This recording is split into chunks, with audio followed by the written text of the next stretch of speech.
అసలు ఆ రాత్రి ఏం జరిగింది? దొంగలు ఎలా రైల్లోకి ప్రవేశించారు? పోలీసులు ఎందుకు కాల్పులు జరపాల్సి వచ్చింది? ఇప్పుడు పూర్తి వివరాలు తెలుసుకుందాం.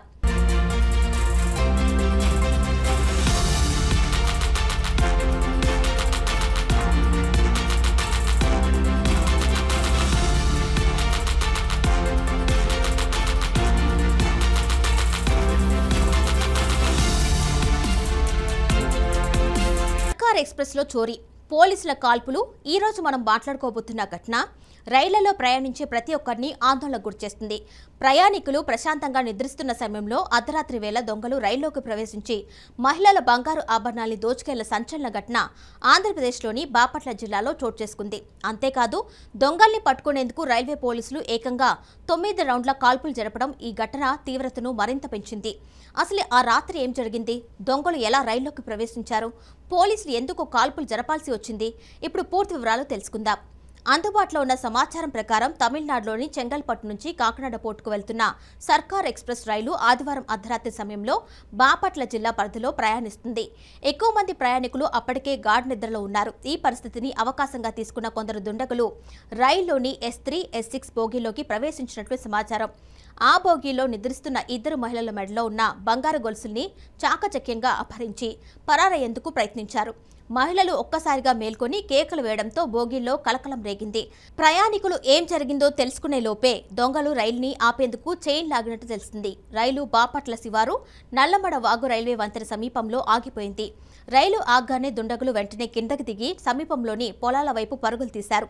ఇదే సమయంలో ఘటనపై సమాచారం అందుకున్న రైల్వే పోలీసులు అప్రమత్తమయ్యారు. దొంగల్ని వెంటాడిన పోలీసులు వారిని లొంగిపోవాలని హెచ్చరించినప్పటికీ వారు ఆగకుండా పరారయ్యేందుకు ప్రయత్నించినట్లుగా సమాచారం. దీంతో పరిస్థితిని అదుపులోకి తీసుకురావడానికి రైల్వే పోలీసులు 9 రౌండ్ల కాల్పులు జరిపినట్లు అధికారులు తెలిపారు.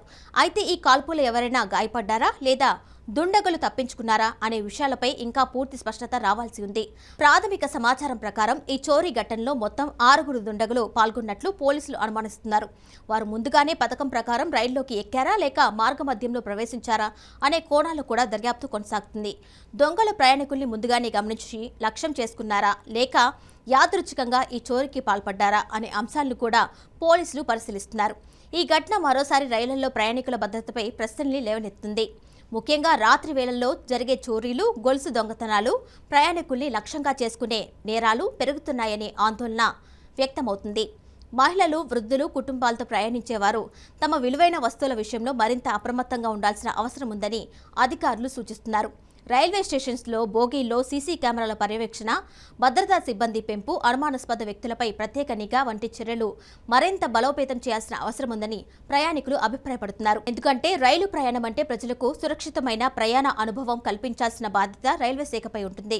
ప్రస్తుతం ఈ ఘటనలో పాల్గొన్న దుండగుల కోసం రైల్వే పోలీసులు, స్థానిక పోలీసులు కలిసి విస్తృత గాలింపు చర్యలు చేపట్టారు. సమీప గ్రామాలు, పొలాలు, రహదారులు, అనుమానితుల కదలికలపై ప్రత్యేక నిఘా పెట్టినట్లు సమాచారం.